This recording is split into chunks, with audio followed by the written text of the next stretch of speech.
اللہ تبارک و تعالیٰ نے ارشاد فرمایا مَن یُطِعِ الرَّسُولَ فَقَدْ أَطَاعَ اللَّهَ، رسول کی اتباع اس لیے کرو کہ جو رسول کی اتباع، جس نے رسول کی اتباع کی اسی نے اللہ کی اتباع کی، جس نے رسول کی فرما برداری کی اسی نے اللہ کی فرما برداری کی۔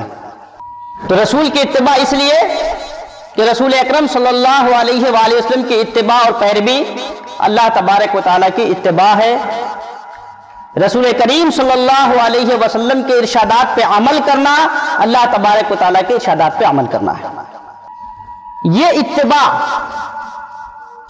اس وقت انسان کے اندر غالب ہوتا ہے جب انسان کو کسی سے محبت ہوتی ہے۔ اتباع انسان اسی وقت کرتا ہے، کسی کی بات کی پیروی انسان اسی وقت کرتا ہے جب اس سے محبت کرتا ہے۔